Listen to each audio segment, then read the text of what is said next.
Hello, it's Tricia Dobrev here from Elite TV, and we're here today with Jesse Cook, guitarist, producer, Juno Award winner, and he's here with us for an interview. Hello, Jesse. It's a pleasure to have you here. I'm a great admirer of your work. Oh, thank you. First of all, I want to ask you, how did you get involved in music? I think I've been involved with music my whole life. I mean, before my earliest memories, I had a little toy guitar I used to play. My mom said I had even when I was 2, I don't remember this, but we lived in Barcelona briefly, and I had a little toy guitar to run around strumming. And then when I was about 6, my mom got me guitar lessons at the Ellie Kasner Guitar Academy in Toronto. Yeah, I know. And music's always been part of my life. I mean, I don't think as a child I knew that I would become a professional, that this is what I do for a living, but, it's always been something I was really passionate about. And anyone in the family, artistic? I think most of the family's artistic. Both my parents were filmmakers. My mother worked for The Nature of Things as a television director and producer. My father was a filmmaker and a photographer. My uncle, his work is in the National Gallery. Mags, I think. Arno Mags won the Governor General's Award for art. My cousin was a ballet dancer. So everybody in the family has been artistic. Yeah. So it's in the genes. Lots of artsy-fartsies. There's not a lot of people paying taxes in the family. But it does take a long time to get started. But when did you know you wanted to do it professionally? Music? I think it was the end of high school. I was actually considering a life in arts, in visual arts. And my girlfriend in high school took me aside and said, Jesse, your music is really good. Your art, Were you painting or? Yeah, I was painting. So you know how to paint? Well, apparently not, because she set me straight. I think she did me a huge favor. I'm not sure that I was really cut out for that kind of life. I don't think I was doing that. Do you still paint? No. Oh. No, I'll do a little sketch for my kids or whatever. I love photography, actually. I've gotten into that recently. Really? Yeah. What do you take pictures of? All sorts of things. I mean, mostly it's pictures on the road. When we're touring, we get to travel a lot, so I get to take pictures of people all over the world, or nature, buildings, whatever. You can always, at the very end, you can always compile and make a book, a coffee table book. No, I actually did that. Because people on my website kept saying, you should make a book, we love your photos. So I made a book, and we sold it. This is a few years ago, and we actually put it up for sale at the What was the name of the book? Nobody bought it. It was one of those things where they kept saying, we want it, we What want it. was the name of the book? Oh, I think it was just... But it's still out there, you can get it on Amazon or something. No, it's not. It's available through, my website or something. I didn't know that. That's kind of cool. That's good. That's cool. Can you tell me when you recorded in Colombia, you recorded in Cairo, you recorded in Louisiana. When you record in so many places, does it change you in the way you look at the music, or are you being changed from your location, or are you just being changed from the musician you're dealing with?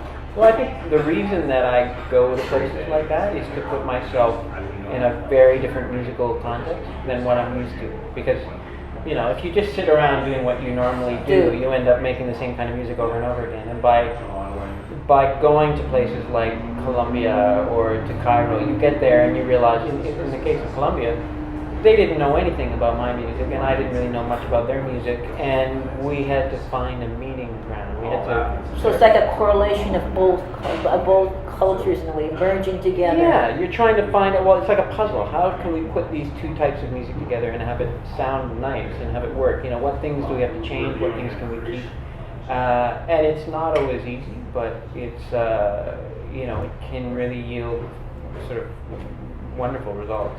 Okay, when you've traveled to Colombia, Cairo, Louisiana, and various other places to record your album, I'd like to know, is it the country that's motivating you, the location that's motivating you, or the musician that's motivating you, or giving you a new perspective on your own music? I think it's probably all of those things. That you go somewhere else because you want to put yourself in a musical context that is unfamiliar. You want to get there and meet musicians who are making music that, for example, Colombia. I went to Colombia and I was recording with Colombian musicians who, were playing traditional gaita music, and I didn't know much about that music. They certainly didn't know much about my music, and we got into the studio, and at first it was very difficult. I mean, it was, they were kind of listening to the songs that I wanted us to record. They spoke English? I assume? No, there didn't. There was no English. I assume you have a translator now. Well, I was struggling with my bad Spanish, and we're working through it. The language wasn't the big issue. The big issue was, especially because they played such traditional music. They weren't used to doing hybrids. My whole career has been about finding different musical hybrids, and I think for them to find the sort of the milestones, the things that they are used to using to orient themselves within the music, weren't there. And so, in this particular case, in Colombia, we actually got some of the younger players in the group who were more used to sort of stepping outside their genre to go in. And the older guys were too conditioned in what they were doing. They were brilliant at what they did, but they'd been doing that their whole life and nothing else. So we got the younger guys to put in these parts that were, sort of little percussion parts that they're used to hearing. And once they had those in my song, then they could orient themselves, and suddenly that was from your album. Is it the 2007 album? I'm not sure. I'm not sure what year I made it, but that was the Rumba Foundation. The Rumba, okay. Yeah, that was early 2000, I think. Yeah.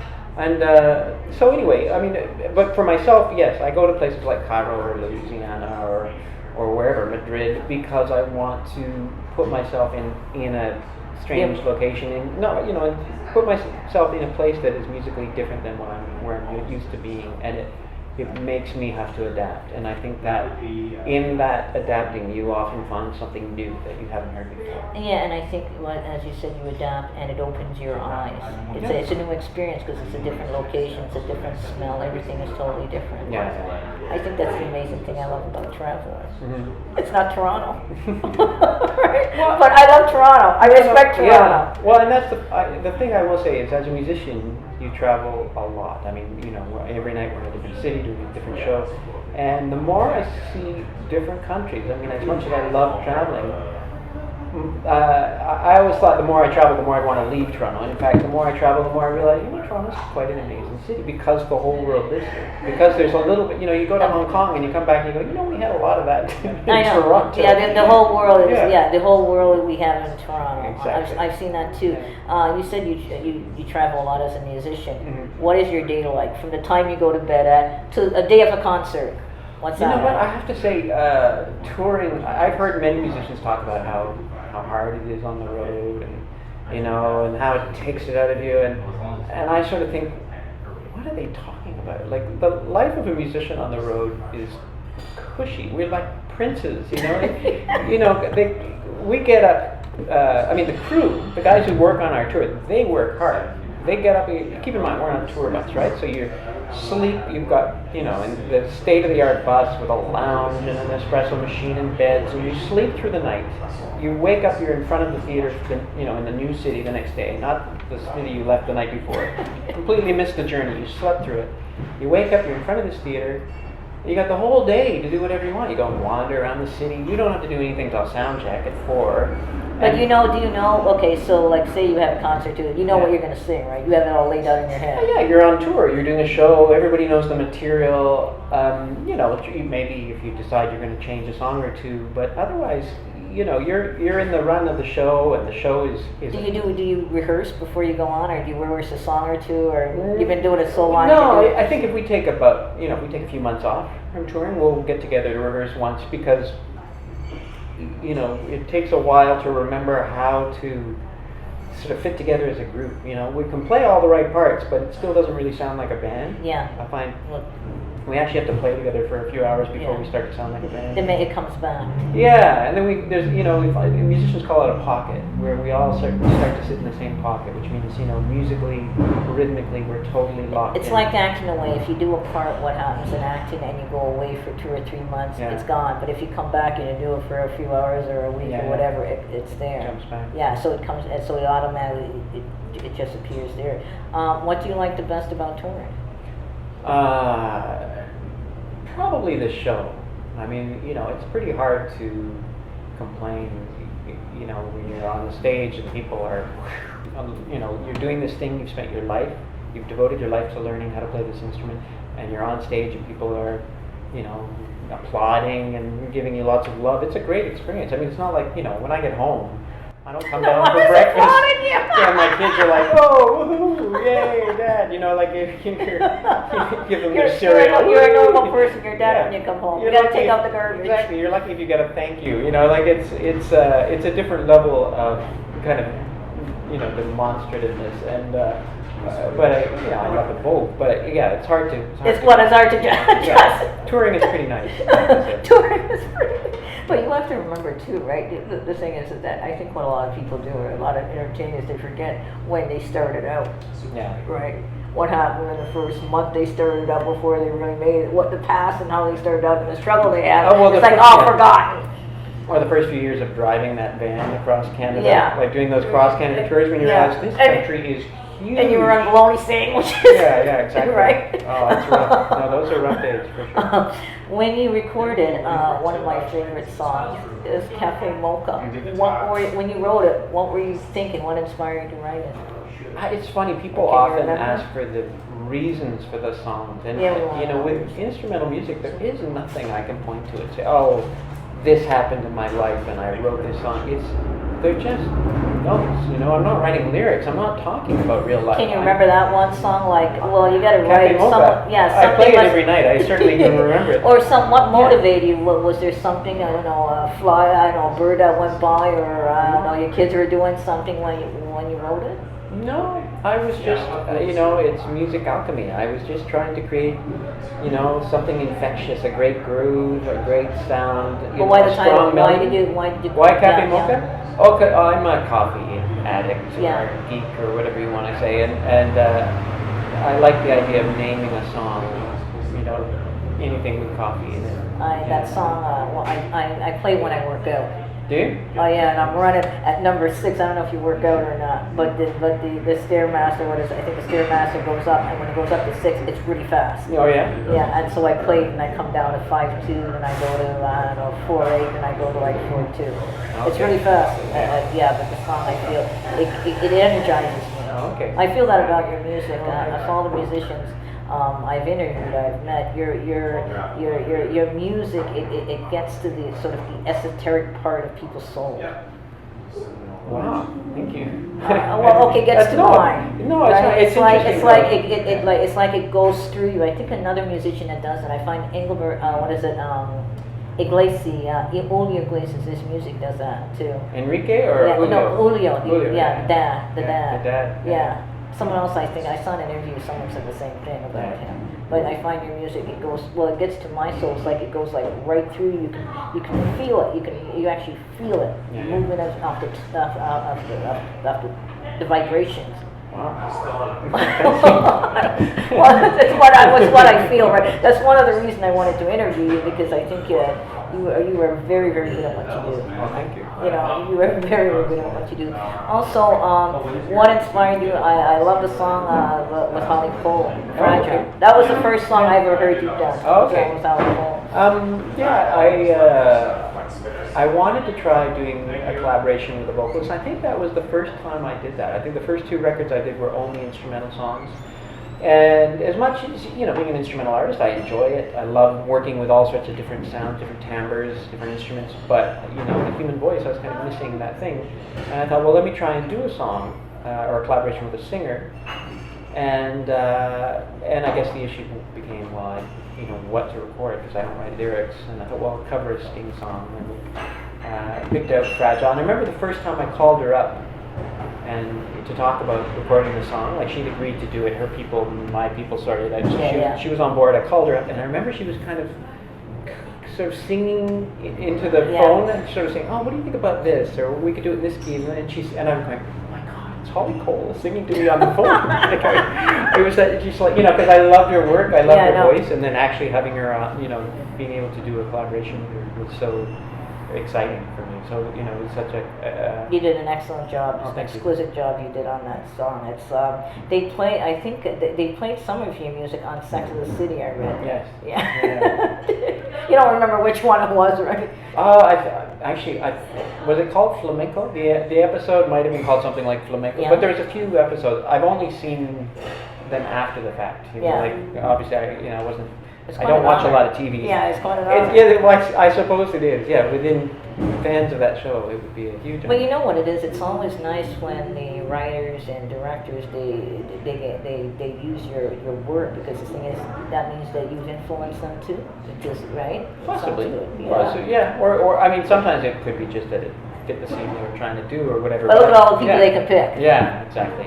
All right. I think over the years, my music has had a much more interesting life than I have. You know that, I write these songs and record them, and out they go, and they go out, and they, it's like that song "Mario Takes a Walk." Yeah, I know. Has been used in the Olympic Games. That's right. It became a major Bollywood hit. And when one of the Russian athletes, they used your song. The Russian skater, Yeah. and I think in one of the Olympic Games, both the Russian skater and the Japanese skater were both using the same song, "Mario Takes a Walk." Yeah. Edited differently, but they were both, and they're competing against each other. Yeah. And I sort of thought, wow, do I get an award? Like, how does this work? Do I get bronze? Well, I'm saying they're both in the Soviet Union, right? So I'm saying, you're all the way in Canada, so they have good taste, they have impeccable taste, they got you. Yeah. No, but I think it's great when I think the thing with your music, it's, as you said, it's a hybrid of jazz and flamenco, and when it influences so many different cultures, I can understand why you named your album One World. Well, thank you. I mean, that's part of it. I think in this instance, the idea of naming this album One World was that, on previous records, while there was a lot of different types of world music, there was generally a focus. So on Nomad, I went to Cairo. Right. On the Rumba Foundation, I went to Colombia. That there was a focus, a geographic location. On this one, I wanted to pull the focus back further and sort of be able to incorporate music from all over the world without really feeling like it's just this. It's just about, this is the Brazil album or the Indian album or whatever. And also I wanted to be able to use music from different time periods. So, have electronica and drum loops and all this sort of modern technological sounds mixing with some of the oldest sounds we have available to us, the Armenian duduk, which is one of the oldest instruments still on the planet that people still play, and you mix those two together, and it creates this kind of tension, like time is kind of stretching, bumping up against itself. I think you have a song on the new album. Is it Once? I think you have Once and Breathe. But Breathe, I think it's Breath. Breathe. Yeah, Breathe. Yeah. How did that come about?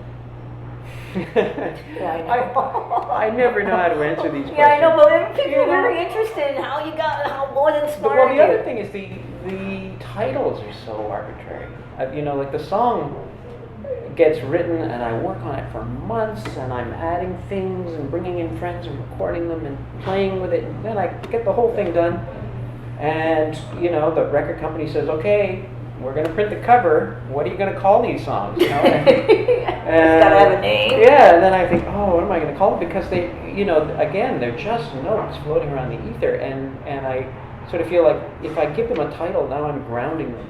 I'm making you them. would rather see them float around forever, and instead of bringing them down and put them in a package and put a bow on. I don't want them to be about this or that. I don't want, because then suddenly they're not open for interpretation. Like I sort of feel like what a particular song may mean to you could be completely different from what it means to somebody else, and I don't want to, sort of you don't want to blur their vision off. Exactly. I want people to be free to do whatever they want with music or take it. That's an interesting way of looking at it. It really is. It's just out there, and you can just take it and model it the way you want it. I often think I should call them, have an album where every song is called, Blue, Fuchsia, whatever. Just give them arbitrary color names or number 452. One of those really sort of clinical kind of descriptions, which I guess. But our minds are forced to focus on names. Well, and the name is more evocative. Yeah. And it personalizes it too. Yeah. Right. For sure. What are your interests outside of music? Got a hobby? I have hobbies. Watch TV, read a book? No, I don't watch TV. I go to a movie? I love movies. My parents were in movies. Well, my dad in particular was in movies. So what type of movies do you like? Drama, action? No, I like them all. I like weird esoteric movies, and I love popular movies. I don't for me, I just love the escape. I sort of feel like movies are the ultimate art form. You know, they Got a it's favorite one? writing, it's photography, it's music and sound. Got a favorite one? A favorite movie? Could be an old movie too. You know what? For the longest time, my favorite movie was The Third Man. You know, Orson Welles. He did that, I think, in 1945. I think. Oh, okay. So you're like. I don't like you movies know too. your movies, All yeah. About Eve. Yeah. I don't know if you know. Oh, yeah, for sure. David Makowitz. Yeah. With Is that your favorite one? one of them. I find that Makowitz was a great writer Mm-hmm. because he wrote it, directed, and produced it Yeah. with Betty Davis and Anne Bancroft and Marilyn Monroe and George Sanders. Wow, I think this is really what you want to talk about, isn't it? We can talk about movies all day long. Okay, Third Forget Man. music. Let's talk about movies. I was going to say Third Man. What was it like you liked about Third Man? There's a kind of playfulness about it. The fact that it's set in Vienna just after the Second World War, where the place is just all messed up, and there's the sort of underground mafia. There's the underground tunnels. There's the blown out buildings. He was very young when he did that. He was like 26, I think. Orson Welles. Yeah. Well, and the other thing is, I read his biography, and I kept waiting for the part about the Third Man, and it occupied about a paragraph or something, and I realized he wasn't involved in it. I mean, he showed up, he filmed for a few days, and then he was gone. Even the only contribution was that great line that he makes. He gets onto the Prada, and he makes that great line about how Italy under the Borgias was, civil war and all this stuff, and they created the Renaissance and Michelangelo, and that, in Switzerland they had 500 years of peace and democracy, and what did they produce? The cuckoo clock, and you sort of think that it's like the best line in the movie, and apparently he wrote it on the back of a cigarette package or something, just before they shot it. He was a very creative man. Yeah. Any other films you like? I don't know. We could do this for hours. I loved My Dinner with Andre. Was a big one when I was a teenager. I loved that. I've heard of Yeah, that. I haven't seen it. Oh, it's great. Who's it? It's Andre Gregory and who was the other guy?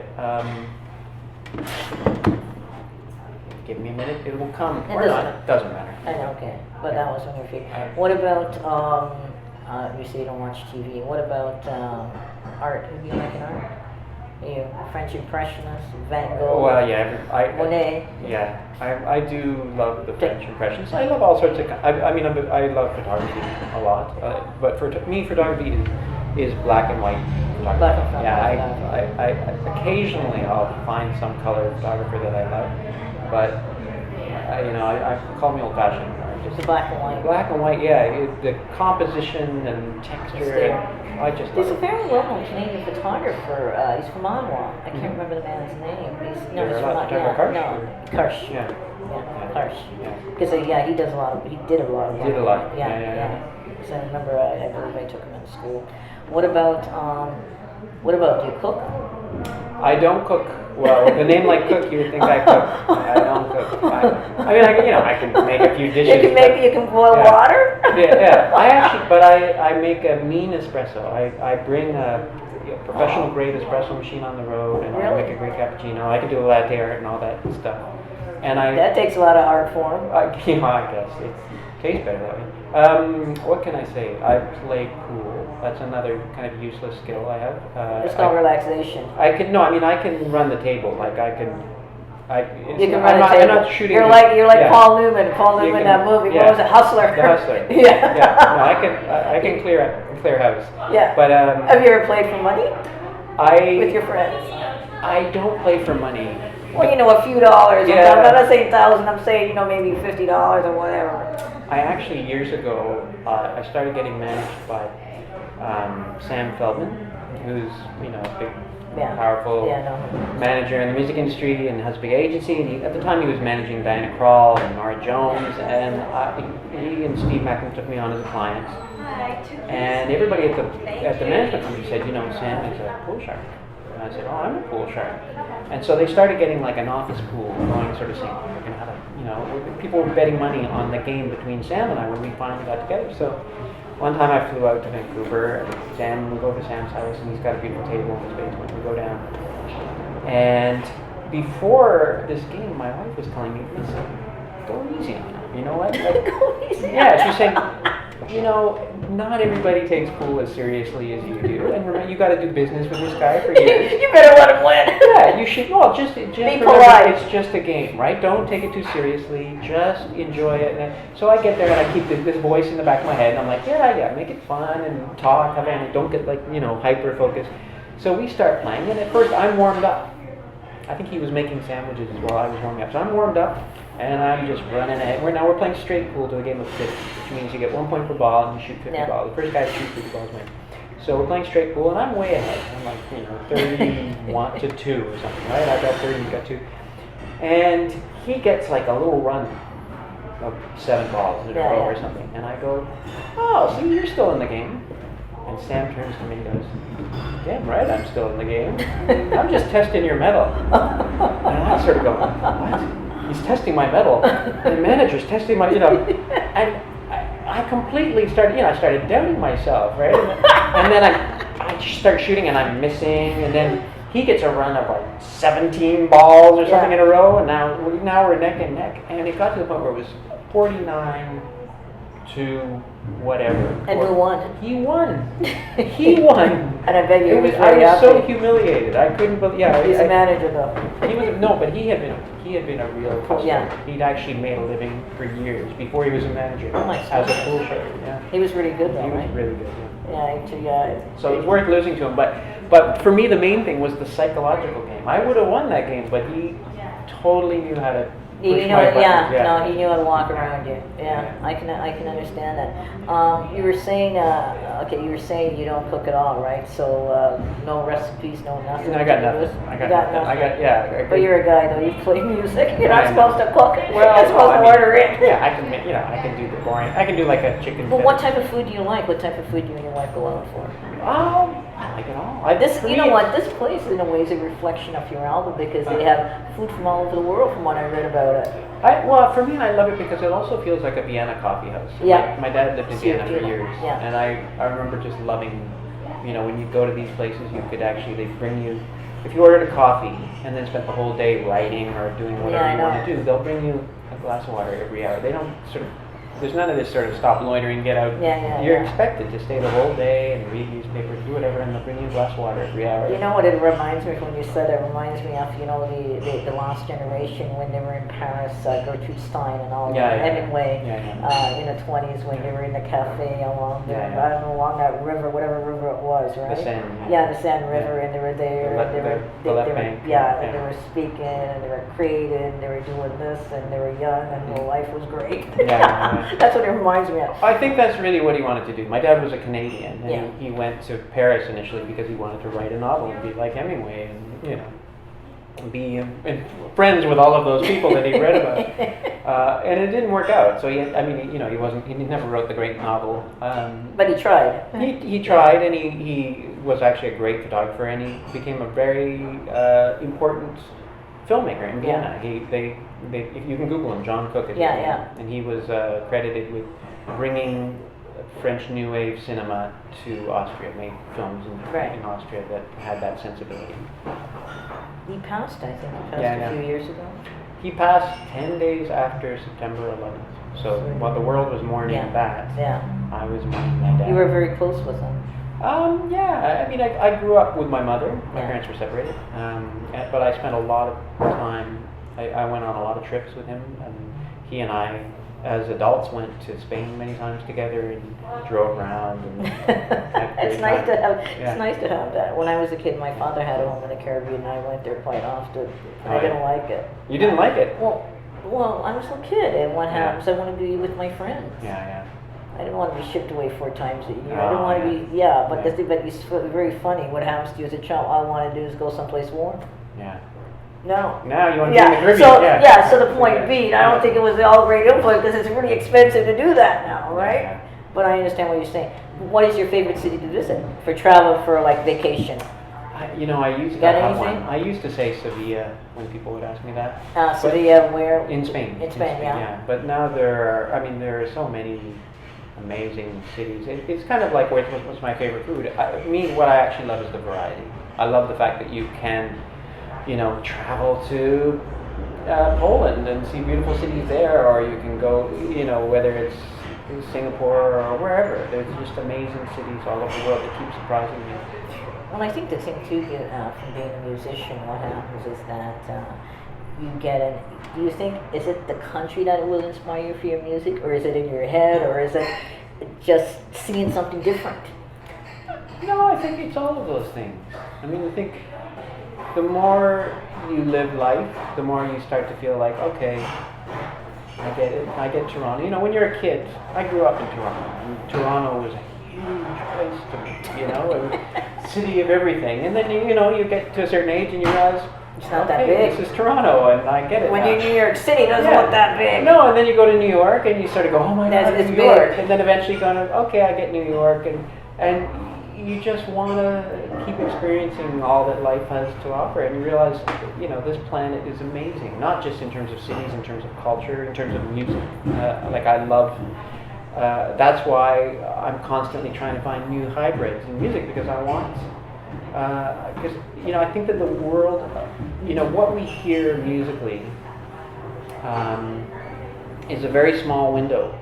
Most people only hear pop music. That's the top 40. It's not even top 40. It's top 30 or something. Right, yeah. And that's a very small window through which to see the world. And that's of music. what's selling. And that's what everyone buys. And that's sadly that's all most people hear. Yeah, and then the more you get interested in music of other cultures, you realize It's a variety, a big, deep, big variety. Historic cultures and rich forms of music that are all over the world. And I think that's what you do as a musician with your albums or CDs. That's what I try to do. You bring them all together, as you said. Something about East meets West and Constantinople in your release. So you have all those countries coming together, and you're taking fragments and rolling them together. So in a way, you're like an ambassador to music in a lot of ways. Thank you. Nice to be Well, within your area. What was the most difficult thing you find in putting this album or CD together? Do they say album or do they say CDs now? You can say whatever you like. Okay. LP you're not allowed to say. Okay. The other thing is people don't, often people don't buy a CD. They get the album through iTunes or, Pirate Bay or whatever they're doing. So, it's hard to say. It's at the end of the day, it's the music, it's not the... And what was the most difficult thing in working on this project here?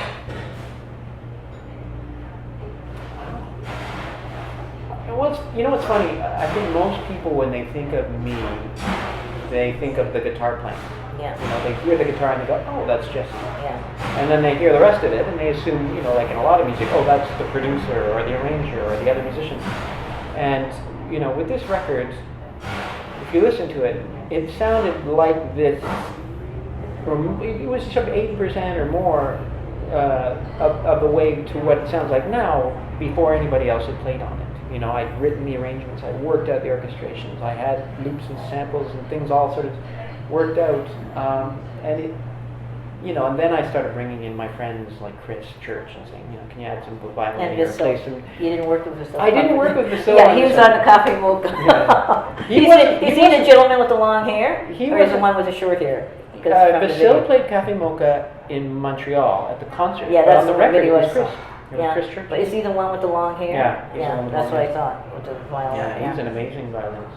Jesse, what was the hardest part to put in one roll CD together? I think it was the arranging, the production. It's funny, I think people usually think when they listen to my records, they listen for the guitar and they go, oh, that's Jesse. And they don't realize that, in fact, all of the arranging, all the production, the engineering, everything that you hear is really the work. The guitar playing took me a week at the most to do. How do you know? The album takes 2 years. I know, but how do you know that the song is perfect? When you're finished, what tells you? Oh, it's never perfect. But what tells you Yeah. that? What tells you that it's perfect or it's ready and you're ready finished? to go. Yeah. I heard a great Picasso quote, which is that no work is ever finished; it's just abandoned. You get to the point where you sort of go, well, I'd love to keep working on it, but really, I realize, the law of diminishing returns. I'm just, polishing it for no reason. I need to let it go. And oddly enough, often things that are a little bit rough, that you do it really quickly, and then you say, okay, we're done, are often better than the thing you sit there and polish for months on end until it's absolutely without flaws. I was listening to an actor being interviewed. Oh my God, Russell Crowe, and he's got a movie coming out, and he said they went through the movie. He went through it because he directed it. He headed it, and he had his money in it. He went through the movie 60 times, more than 60 times. How long do you go through a song? How many times do you play it? Oh, certainly more than that. But it's not playing the guitar part. No, The guitar part's done. I'm not yeah. playing. How long do you edit it for? And tune it and make it it perfect and synthesize it or. Well, most of the songs, I began working on them in some form or another, probably 2 years ago. Right. And then slowly arranging them, changing them, shaping them, recording the parts, mixing it, all of that stuff. I love it. It's what I really enjoy, and I think people, for the most part, don't even really pay attention to that stuff. But for me, that's what the composer's job is to create the arrangement, to create that whole world. The guitar is just a voice in it. So do you go through it like what, 40 times or something to make sure it's right? No, 40 times would even scratch the surface. So what? There are thousands of times I've probably played each song by the time we're done. And so you go through it and you fine tune this and you fine tune that and it goes through and. Yeah, I mean it's hard to really describe, unless you've ever mixed a song where you're just listening. There's too much brightness on that kick, or can I add more thump here, or a bit more of a reverb delay, or I want it to sound, whatever. You have some. So you spend a lot of time on it. Oh yeah, I get really freaky. I spend way too much time on these. It reminds me of articles I write. Right, I go through it, but after I've gone through it X amount of time, I leave it alone. It amazes me, like when I hear about the Beatles making these famous albums, or whether we're talking about Rubber Soul or Revolver or Strawberry Fields or whatever. Sgt. Pepper's. You realize that in fact they made all of those records in a span of less than 10 years, and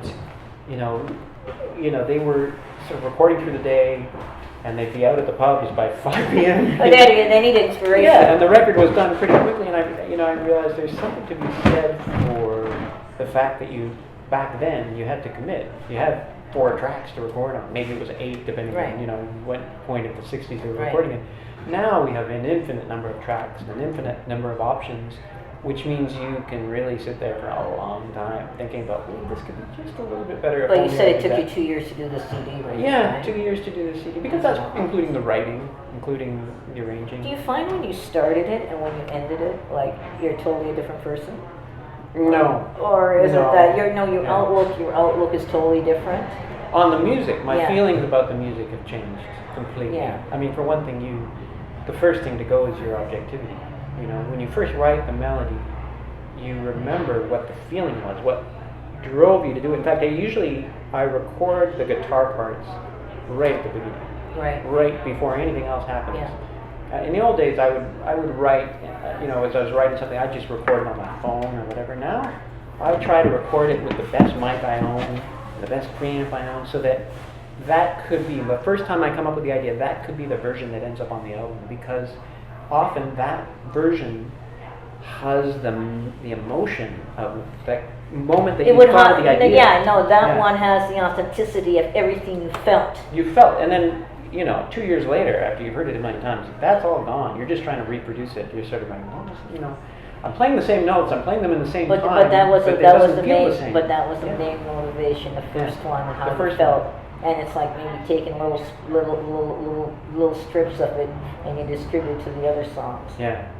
Well, no, it's not that. It's that in each song, when you write that melody, you want it to be the first take. I think Miles Davis used to do that too, where he would take the first take that they got through the piece without making a mistake, that would go on the record. Yeah. Instead of practicing it until everybody's perfect and not making mistakes. I think there's something about those early takes where you're still searching. You can hear the musicians searching for that note. They don't know, okay, I'm just going to hit that G, and here it is, here's your G. No, you feel like they're going, is it G? The thing is, the G is probably in your head, but you got to bring it onto the guitar. Well, but you haven't decided if it's a G. You're listening to everything around you, and you're going, G, boom. You know what I mean? It's improvising is composing in real time, and I think sometimes when I'm composing, there's an element of improvisation because I haven't really fleshed out exactly what melody is. I have an idea of the structure, but I haven't really committed to every note. And when you're first recording it, you then are making those decisions. You're kind of going, I'm going to slide to that note. I'm going to hammer it on. I'm going to wait a second until, you know what I mean? All of that stuff which comes from that original emotional place that you lose as you're working on it. So it's like you're working on it and you had emotion, so it's like you're expanding the emotion out more, or trying to capture it in a way? No, I think it's that you really feel it at the beginning, that it's a new thing. It's like the first time you read a book, you feel it, you're in that book, you're immersed in it. If you went and read that book 10 times, the 10th time you read it, nothing would be... Now I understand. You know what I mean? Very well. Yeah. It's the same thing. It's the same time if you watch a movie, the first time you watch a movie and the second time, So it's like, in a way, you want to capture the first feeling all the times on the song? Well, you're unlike reading a book where you're just passively reading somebody else's artistic thing. When you're writing a piece of music, the notes are coming from you, the decisions you're making, and when you're really responding to what else is around you and all of that stuff, it's fresh. The emotion is more raw. The emotion is more real. You're not replicating an emotion from before. Okay, I see. It's the first time. Yeah. So it's like so it's like the first track you have on the CD. That is the composition of the thought. That's like the headliner in a way. Yeah. Do you understand what I'm trying to say? Because that would basically relate to the feeling you had to begin with. But no, not the first track on the CD. Not the first track, but we don't know who the first recording you had for the first, the first melody. The first time you record the melody of each track. Okay, the first time, it's the first time. No. You're clear. The first melody, and from that, it's like a tree in a way. From that, other thing grows. Yeah, no, that's it. And then if you have that core, if you have the melody in its proper essence, then everything else can feed off that. Yeah. You know what I mean? Everything you added afterwards, if you decide, I'm going to put strings in, or I'm going to put the sitar, or whatever, everything else can relate to that thing. But if the core is there, the rest will come together. If you don't have an emotional core to your song, you're lost. And believe me, I've been there. That's a very interesting way of it. That's amazing. No, it's amazing what you have to say. Isn't it very different playing, say, Texas than even playing here in Toronto? Is the crowd different? Well, it is for me because my family's in the audience, my friends. It's at home deal. Playing Toronto, we do it once every 3 years. We don't play here often. You only live here. Well, no, we play all over the world, right? So it's more interesting playing all over the world. It's not bad. It's just that I know what you're saying. You can't treat Toronto like it's we'll go and play at the tavern every weekend or something. You got to sort of treat it like any other city. That's true. Yeah. You're right. Yeah. But is it different playing, what you say, in Texas and say in Toronto? Is the crowd different? Are they similar? I have to say I'm more amazed at how similar crowds are all over the world. That I think people. Does it change from city to city? But see, that's it. People are always saying, what are people like there, and what are people? And for me, I think what's more interesting is not the differences between people, but the similarities. Nice way of looking at it. If you're playing in Kuala Lumpur, or Dubai, for example, you get a very similar response to the show that you get if you're in Texas. So here's in Dubai, for example, you've got this very multicultural audience, but a predominantly Muslim audience. Have you played? Oh yeah. Yeah. And when was this? At the Dubai International Jazz Festival. When was this? I'm not sure. Oh yeah. Okay. Sorry. Years back. Yeah. But or Beirut or wherever, people, the sort of the fact that at the core people celebrate music, they celebrate music with dance, people when they have fun, it's a kind of universal thing. And whether you're talking about a bunch of Republican Texans or whether you're talking about people in Lebanon, it's a very similar response. And for me, that speaks to the kind of universal humanity. It's a chain that links everyone together. Yeah, that music is the universal language. It's a cliche, but I completely believe that. I believe you. I believe. I want to thank you so much. Oh, it's my pleasure. And thank you. It was a pleasure meeting you.